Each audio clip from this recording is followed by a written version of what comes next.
of a perilous journey to one of the most forbidding places on Earth, the rainforests of the Congo.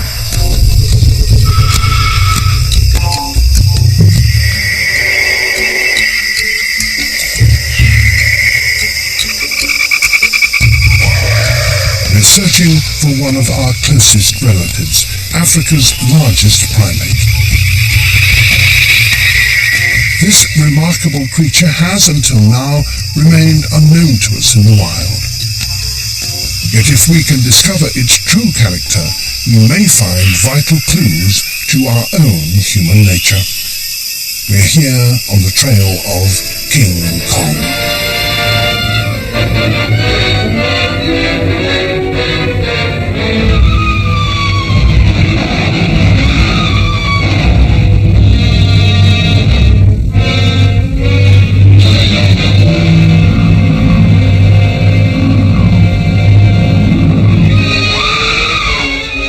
In the 1933 film classic, King Kong is an aggressive brute who falls for the gorgeous Fay Wray, only to get cut down in his prime.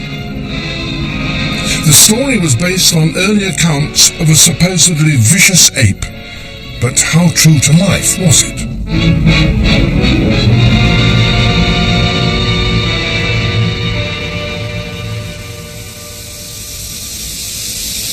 Our Congo journey starts where King Kong's journey ended. In spite of appearances, I'm not in the heart of Africa. I'm in New York City.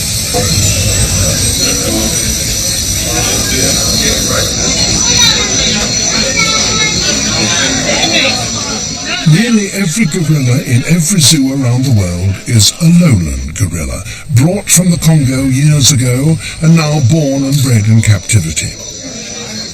The wonderful Bronx Zoo is probably the best home for gorillas outside Africa. But it's a million miles from their true home. The amazing truth is that at the start of the 21st century, one of our nearest relatives is still a mystery to us. We've almost no idea how these creatures live in the wild, what they eat, what sort of families they have. We don't even know if they're hanging on to survival in the dark wilderness that is the Congo. So near, and yet so far. This is one of our closest relations, and yet, until comparatively recently, a complete stranger. But all that is now changing. Deep in the Congo forests, a group of remarkable naturalists are discovering the true nature of the lowland gorilla. And that is our African adventure, a safari deep into the Congo in search of King Kong's wild cousins.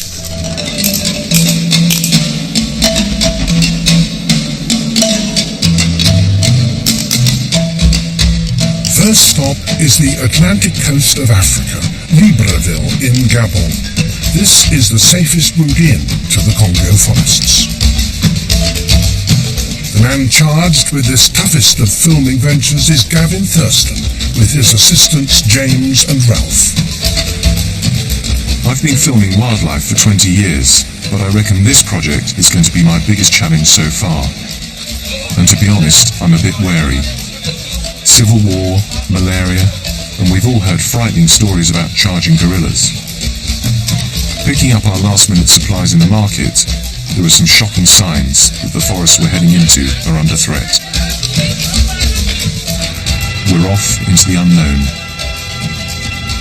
deep into the most remote corners of the Congo.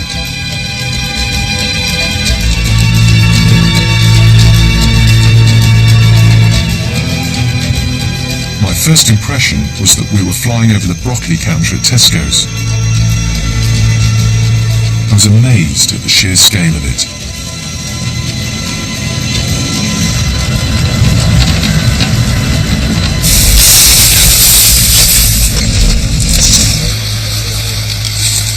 Catching wild animals for meat may seem cruel, but then they haven't got supermarkets out here.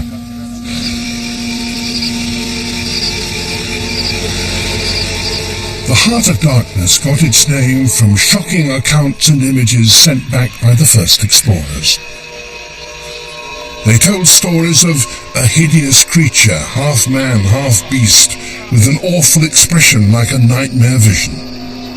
They played up their heroic encounters with this vicious creature, a savage killer which must be tamed. And that is how the brutal King Kong was born.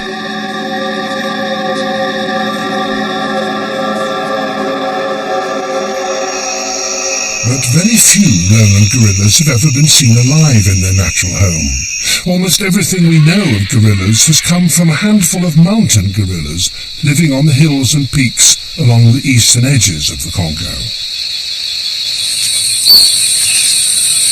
These are spectacular creatures covered with long, shaggy hair that keeps them warm up here in their cold mountain home. They live on the ground, eating the succulent leaves and shoots of the plants which thrive in these high-altitude forests.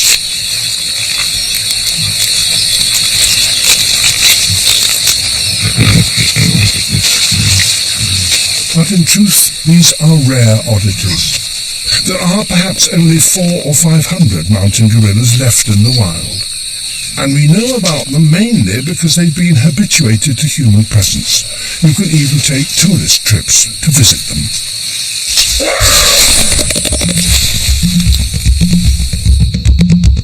Beyond the mountains lies the great unknown. The Congo jungles are said to be home to thousands of lowland gorillas, but how many are left, and what sort of creatures are they? For 3 days, Gavin and his crew journey up the Mambili River into northern Congo. They're heading for a place called Odzala, unheard of until just a few years ago. Stories have been coming out of huge clearings in the forest there, full of forest animals. Will they find lowland gorillas?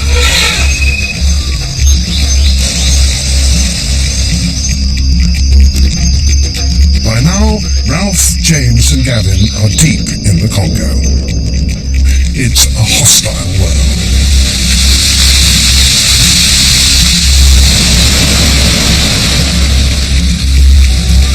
The Mambili River becomes narrower and finally impassable.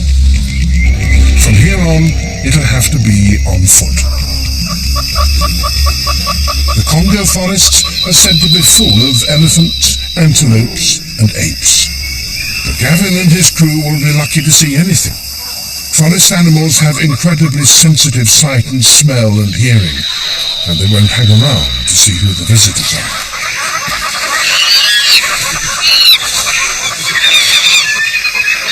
Some of these animals are dangerous too. They'll charge without hesitation. Despite the fact that it's about 30 degrees and 80% humidity, it's actually quite a pleasant walk. It's a shame you have to cart all this blooming film gear with us. So the only difference really between here and England, apart from the heat and the humidity, is here. At any moment we could run into some animals such as elephant, or buffalo, or gorilla. After 7 days travelling by plane, truck, canoe, and now on foot, finally we see a huge clearing in the forest.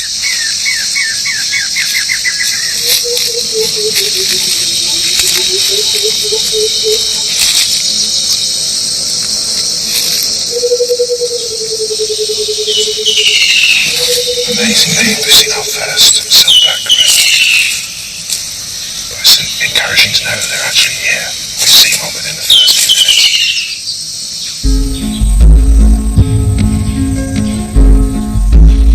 This is Maya Nor, only discovered in 1992. In the Congo, these natural clearings are called bays, literally a bay or opening, and they seem to act like magnets for the forest creatures.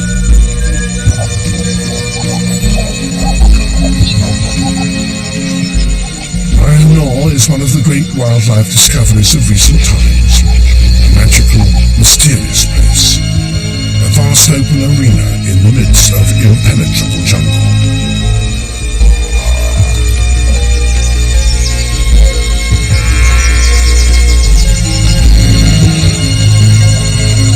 Here there are forest elephants, Sitatonga antelopes, buffalo, colobus monkeys, even giant forest hogs. They all seem to coexist in perfect harmony.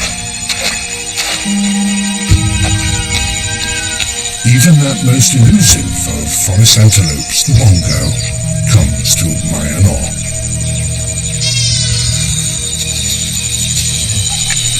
And there are lowland gorillas here too, in huge numbers.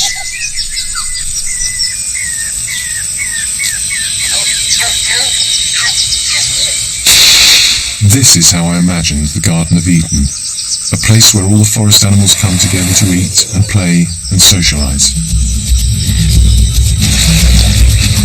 It seems there's never a dull moment.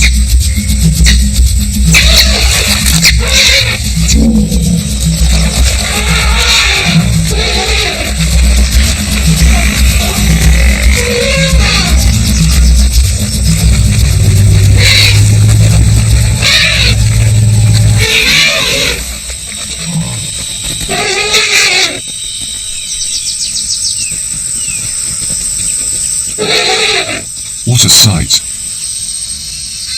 As I settled in to start filming from a platform on the edge of the Bai, I felt at last that the journey had been worthwhile.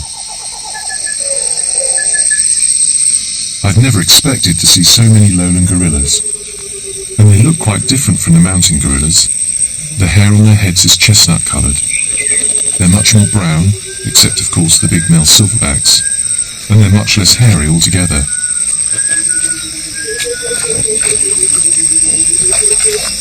The trouble is that Myanmar is a grassy swamp full of water pools, and the gorillas are miles away.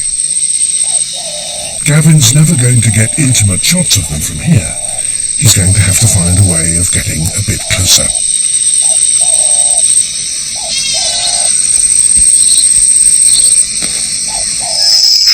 Around the edges of Myanmar are some smaller bais. Gavin, James and Ralph set up a filming hide on the edge of one of them, much closer to the gorillas. The trouble is that commuting to work can involve a bit of traffic.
Finally, I can settle into my hide.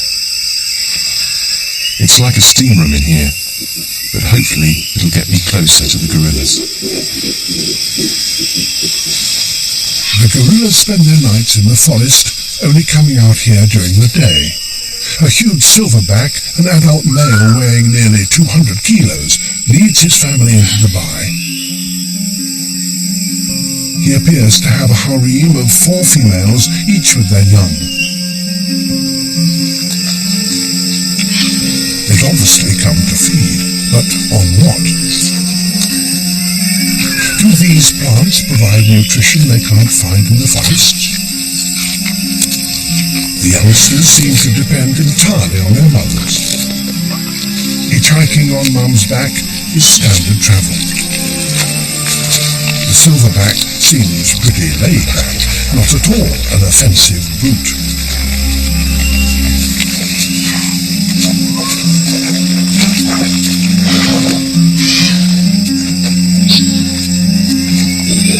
The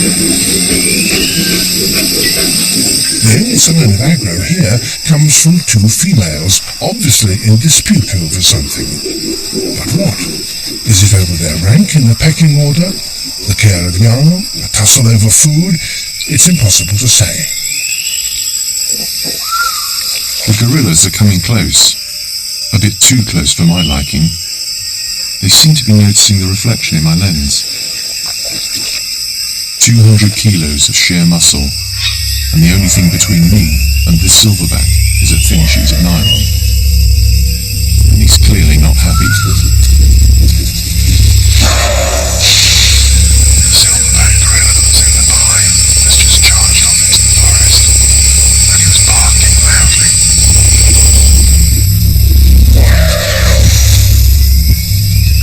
He's definitely wary of the hide.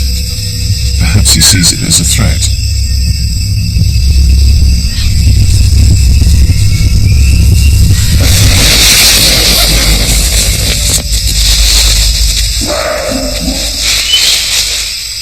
Well, amazingly, nothing's broken. But I was left well shaken.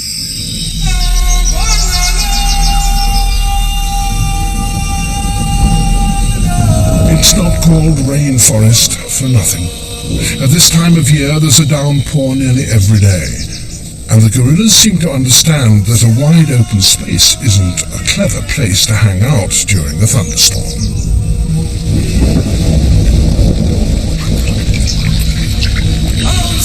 Odzara National Park is such a special place that the European Commission itself has taken on the huge cost of running and protecting it. And it's still largely a mystery. Nobody has yet studied these gorillas. It's like watching a soap opera with the sound turned down. Who's doing what to whom? We just don't know.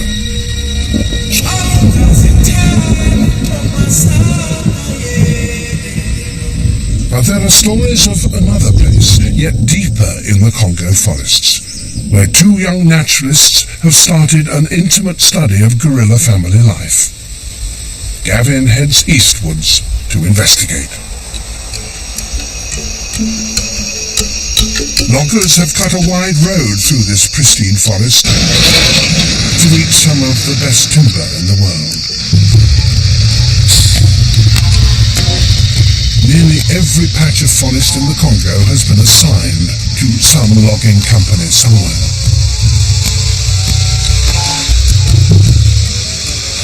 Some of these trees are 800 years old. Each one is worth thousands of dollars just as raw wood.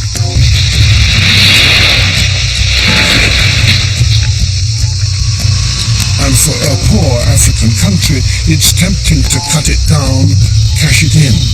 But these are gorillas' homes.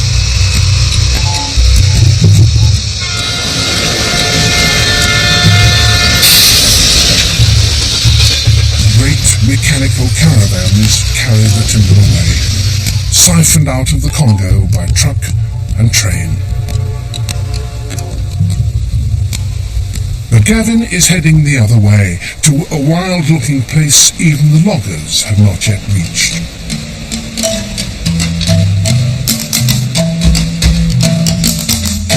This is Ndoki, one of Congo's most remote regions. The only way through these dark forests and tangled swamps is by pirogue, canoes carved from tree trunks.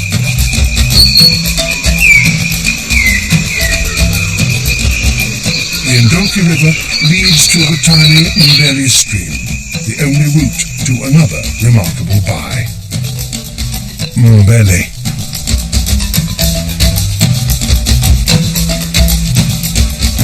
For the last 3 years, Mbeli Bay has been base camp for two intrepid young men intent on discovering the truth about family life among the lowland gorillas.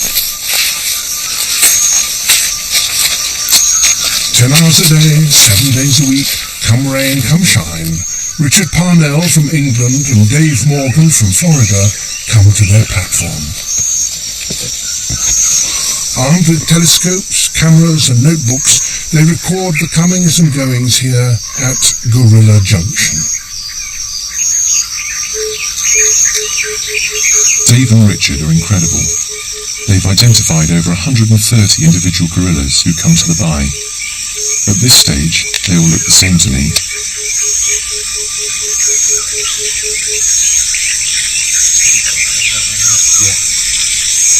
The first arrival of the day.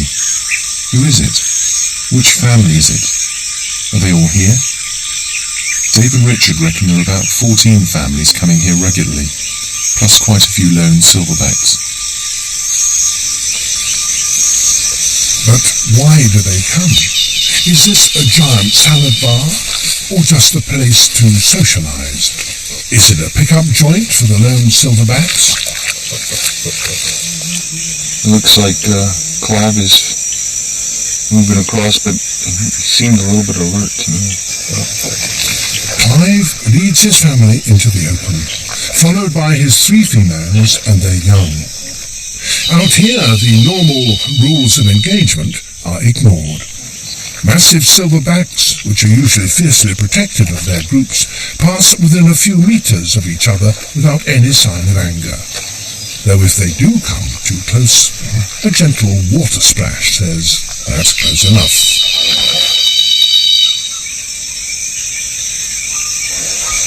It's astonishing to see gorillas wading up to their waists through the swampy marsh. It used to be thought gorillas didn't like water at all, and would avoid crossing rivers or streams for fear of it. But they're perfectly at home out here in the marshes. These truly are amphibious apes.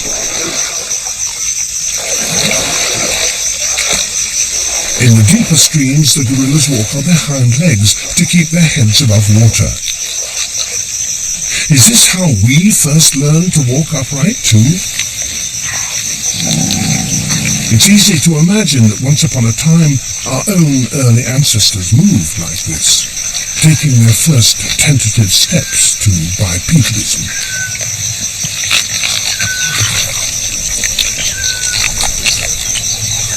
Crossing water is easier if you're standing upright, and you also have a better chance of spotting distant predators. Though it's rare for a leopard to attack an adult gorilla.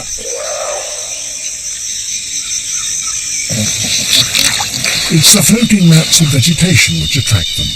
Gorillas love to eat fruit when it's available, but out here there are always vast quantities of juicy stems and green leaves. With amazing dexterity, they strip off the tough outer layers of the stems to get at the tastier shoots within.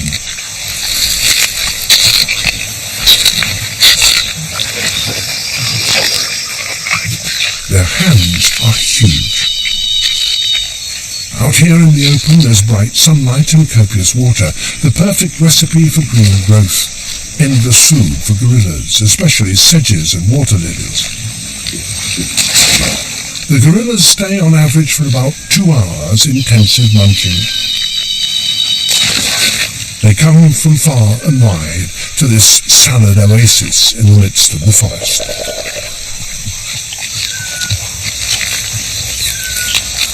Yet another surprise is to see lowland gorillas washing their food.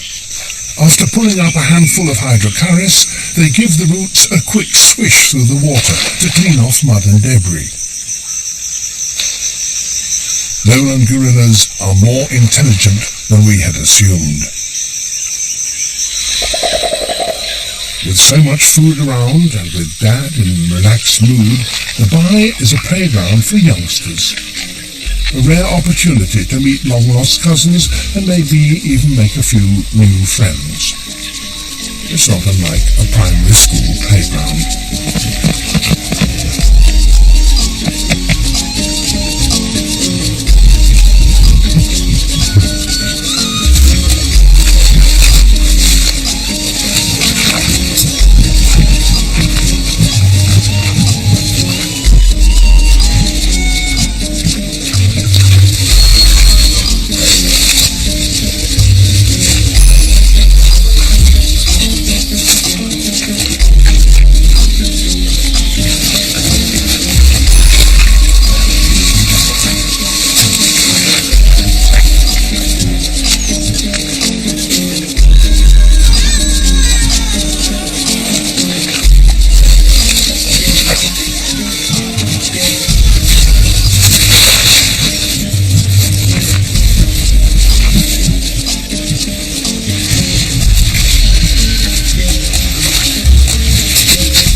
eye may seem a picture of calm coexistence, but all is not quite as it appears.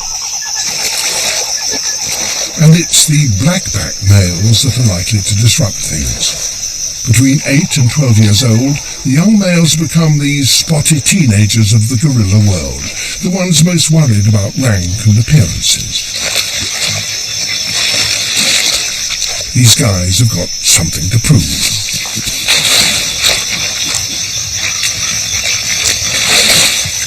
These bruisers can't resist the temptation to show off in front of the girls, have a pop at a rival male, prove who's number one, without getting hurt, if possible.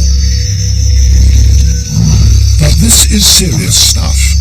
If these young thugs are ever to become adult silverbacks, they'll have to fight for a female, defend their young, protect their patch. The Bai may be a playground, but it's also a jousting arena, a boxing ring.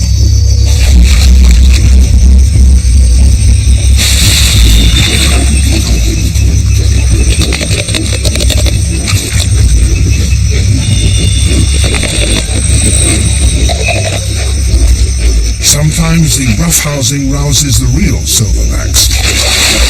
A splash display. This is when gorillas are most like King Kong.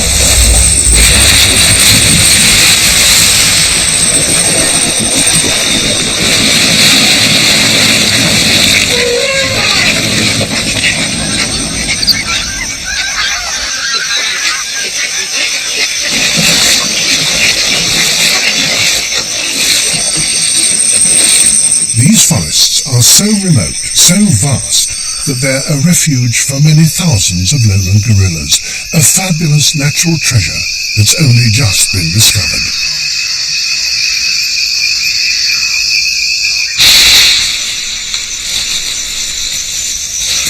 Richard and Dave are not even trying to get any closer to these gorillas. They want to observe them without affecting their natural behaviour. Yet even from this distance, they've come to know these gorillas intimately. Within moments of a new arrival, Dave tells me who it is. This is Clive's group, and we recognize Clive by the marking above his right nostril and his very straight brow ridge and very well-kept hair, especially on the top of his sagittal crest. The family settled down to feed. Clive's a young silverback with 3 females. Winona and Jody both have young infants, Wendy and Lyle. But this is a gorilla family with problems. Clive was in a fight with another silverback a few years ago and lost all his females. He always seems edgy now. Meanwhile, it looks like trouble is brewing between Winona and Jody.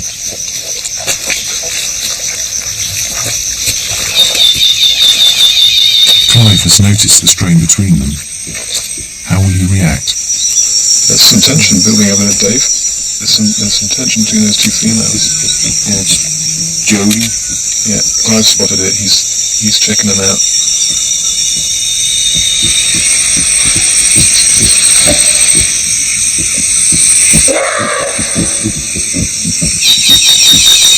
Jody's vocalizing now. Clive's coming across. He's spotted there's some trouble going on. I think as long as they're going at it, yeah. Oh man, look, they're pulling the infants over. They're really going at it. Why did he check on Clive as well? He's breaking it up, he's chasing. Who's that? Is that Jody's chasing? Yeah, he's got Jody. And Clive's really got her pinned down. He just stormed in there. He looks like he's really hurting her. He won't let her up as well. So you think she's under there now? Yeah.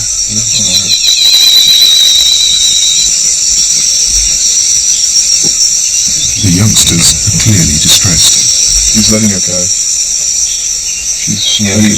He's backing off. Clive seems to realise he's overreacted. As quickly as the row flares up, it subsides. Peace is restored. Jody nurses her bruises and is comforted by her son Lyle.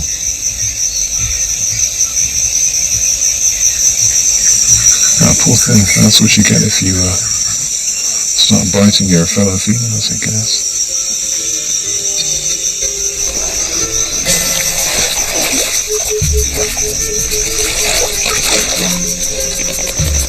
Young gorillas are mama's boys and girls. They're very clingy for the first 2 or 3 years and learn nearly everything from their mothers by example. Water's harmless. That's good to eat. This is how you strip the root and clean it.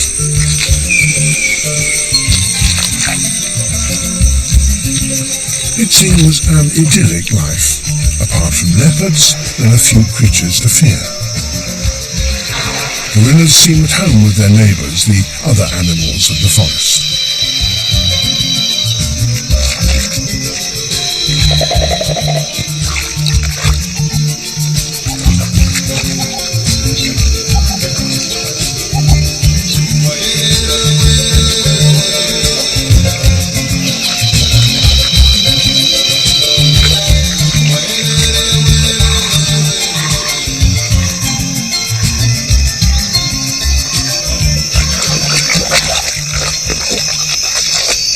An enormous silverback creeps into the by. It's Bear, a known troublemaker. Clive stops eating, aware that he's not alone. Winona and Jodie have noticed Bear too. It's them he's interested in. Clive's authority is being challenged again. How will he react to Bear the bully? Bear approaches closer, but Clive's not about to back down.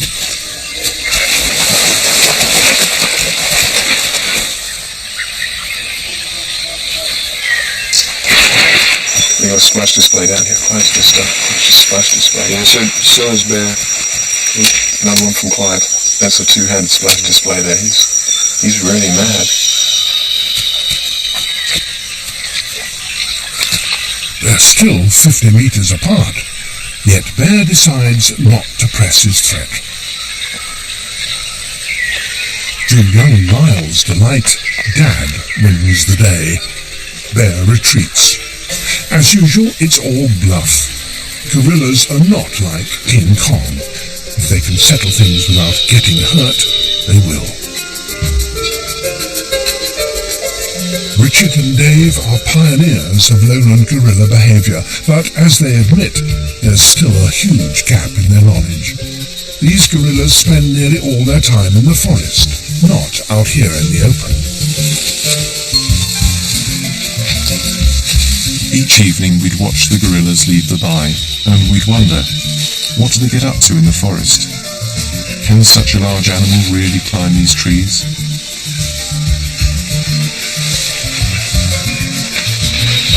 Filming gorillas in the forest was obviously crucial to the story, yet it seemed an impossible dream.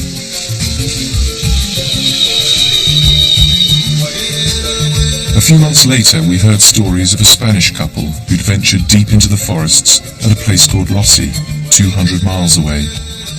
They were attempting the impossible, getting close to lowland gorillas in the heart of the jungle. But just getting there was another adventure.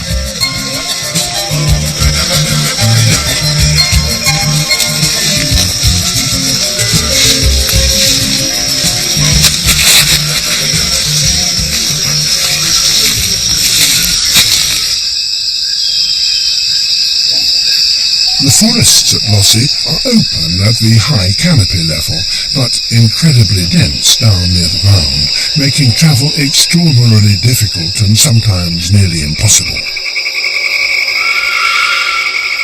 This is home to some pretty unpleasant creatures: scorpions and centipedes, spiders and snakes.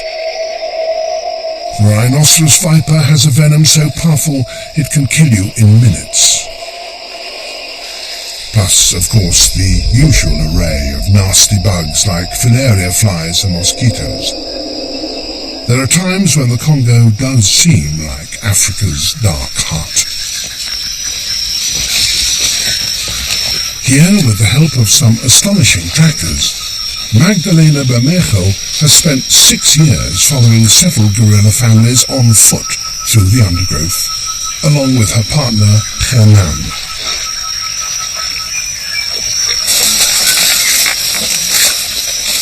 The dense jungle's littered with signs and signals which help them to track the guerrillas. A half-chewed brown fruit is a vital clue. It's gone brown. Yeah, this is the fruit of Afro-Moon, and it's so brown quickly, very, very quickly. Yeah. 2 hours and it's all intact. So we're at least 2 hours behind them now. Yeah. Zephyrin leads the way. He used to be a skilled hunter. Can he use his tracking expertise to get me closer to the gorillas with the camera? One step at a time, in complete silence, we creep through the Marantesi stems. Finally, I get my first glimpse. It's exciting, but they're still far off in the trees. It's going to take another half an hour to cut a path closer to them. Magda's patience is astonishing. She snips her way gently, aware that the slightest noise may disrupt the gorillas. And, over the years, her patience has been rewarded.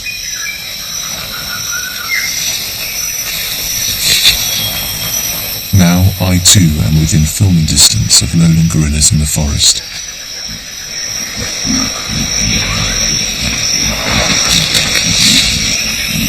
Apollo's group have stopped at a Dialium tree in full fruit.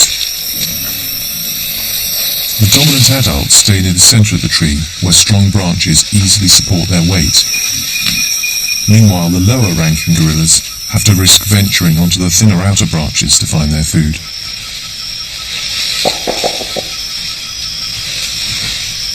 The gorillas seem to know every fruiting tree in their patch. They make regular tours to check out how each one is progressing.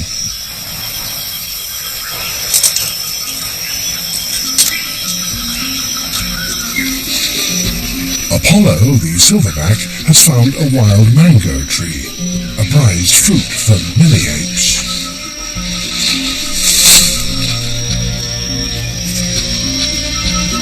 It's now clear why gorillas spend much more time here in the forest than out in the valleys. This bounty of forest fruits and nuts is far more nutritious than the Weight Watchers salad out in the swampy meadows.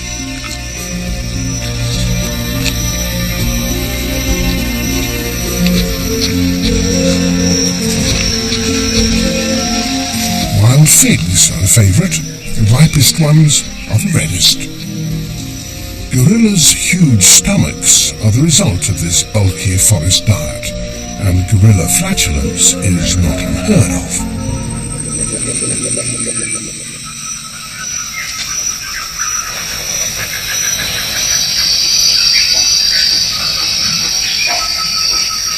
Germán has been documenting their research with his own footage shot over 5 patient years. He's filmed some new and remarkable gorilla behaviours. He's filmed gorillas eating wood, which has never before been seen. Wood is composed almost entirely of cellulose, which can only be digested once it starts rotting. And it's also probably riddled with termites, which gorillas certainly enjoy eating.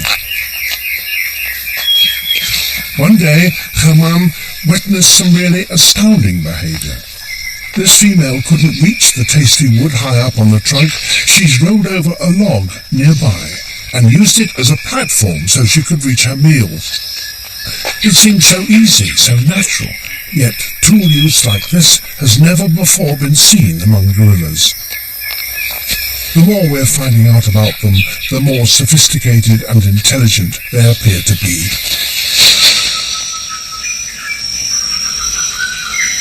As the heat of the day builds up, the humidity soars, and life in the forest becomes really steamy. It's easy for the gorillas. They just climb a bit higher and find a breeze blowing through the branches. But down on the ground, sweat bees become a real nuisance. They're tiny things, and luckily they don't sting, but they can still drive you mad.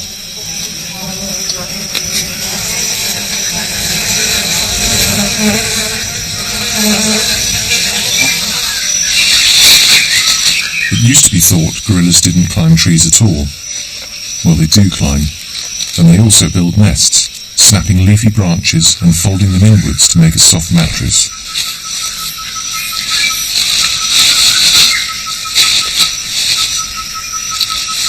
But the importance of learning is obvious from these first bungling attempts by the youngsters.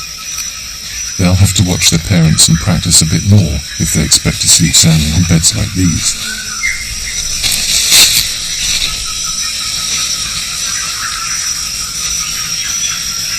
While they sleep, I suffer. There were moments when I wondered why I'd agreed to do this.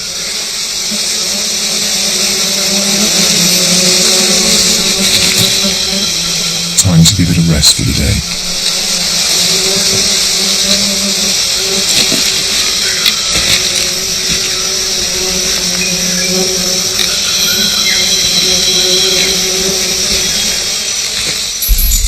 Most days seem to bring a storm, sometimes the most deafening thunder, the most violent lightning I've ever encountered.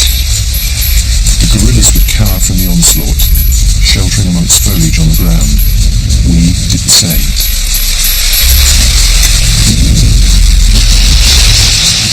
The film gear was beginning to suffer. One of the lenses had fungus growing on it.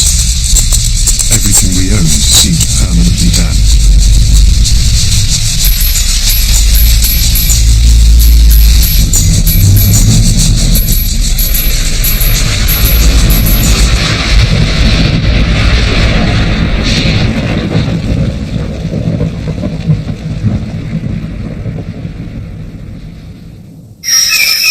After heavy rain, the trail goes cold. The gorillas could be anywhere. Zephyrvin tracks down last night's nesting site to look for clues. Malarantesi leaves and stems make soft beds. Magda counts them all up. There are 16 members of Apollo's family.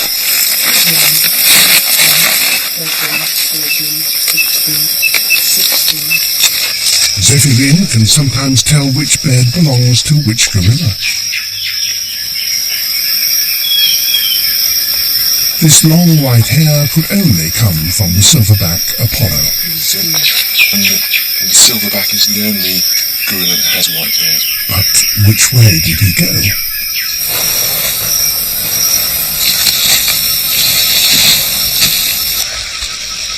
By now, I was getting better at tracking myself. The unmistakable knuckle prints of a gorilla. They're up ahead, on the move through the fruiting trees.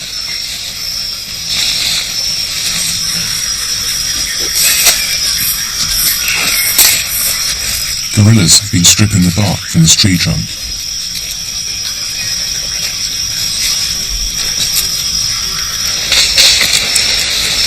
Finally, we catch up with them, just as they're coming down to ground level. Gorillas are big animals. An adult female is 80 or 90 kilos. An adult male can be over 150 kilos. Clambering about in the treetops is a perilous business. Magda's noticed that it's usually the thinner branches and vines they use for climbing. They can grasp them more easily, but they make sure of their footing with 3 of their 4 limbs before moving on.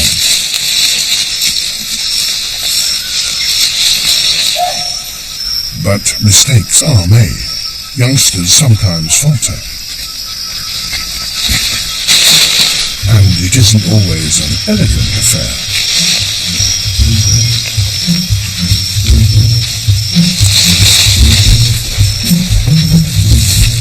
The gorillas follow set routes up and down a tree. They climb down in a set order, perhaps reflecting rank or even safety, making sure they don't jump the queue or land on someone's head. They certainly make it look deceptively easy.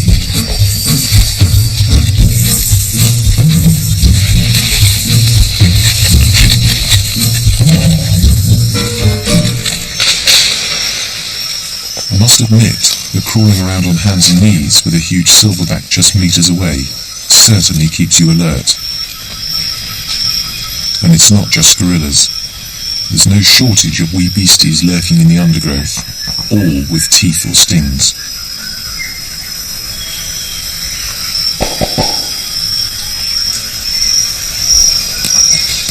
Magda's brought us both to within just a couple of meters of the gorillas. Over 6 years, they've learned to recognize and trust Magda. For the very first time, lowland gorillas have come to accept a human among them. And this has led Magda to question some old wisdom. It used to be thought that chest beating was simply a sign of aggression. But Magda thinks chest beats have a whole range of meanings, from a simple greeting, hi, to a questioning contact call, where are you? And maybe even more.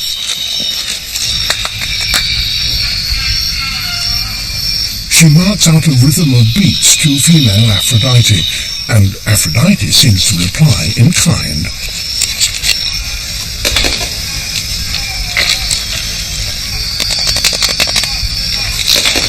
Is this some simple form of hand-beat language?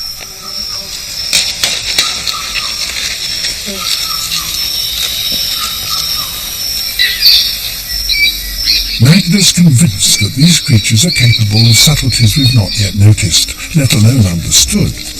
Far from being huge brutes thundering and strutting their way through the forest, these are subtle and intimate creatures.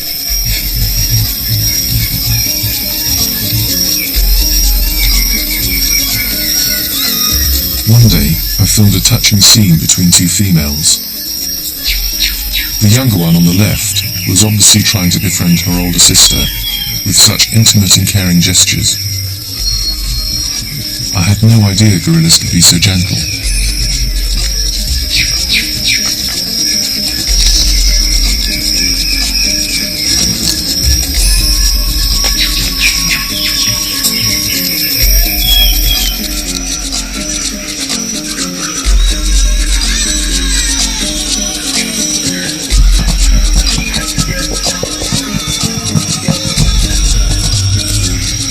As my time at Lossie drew to an end, I began to feel that I too had taken a step closer to these gorillas.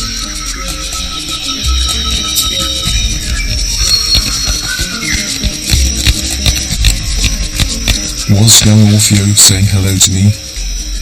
I imagined he was, but sadly it was my time to say goodbye. My precious 2 years on the trail of these magical animals was coming to an end.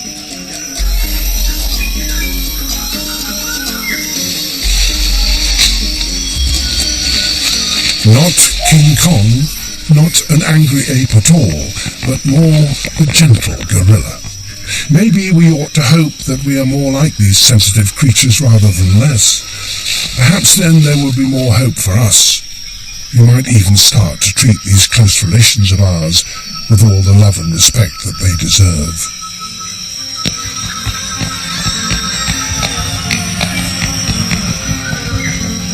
The Congo turns out to be a treasure chest, a vast wilderness that's still home to a remarkable array and abundance of wildlife. And there are tens of thousands of lowland gorillas living in the newly discovered sanctuaries of Odzala, Ndoki, and Lossie.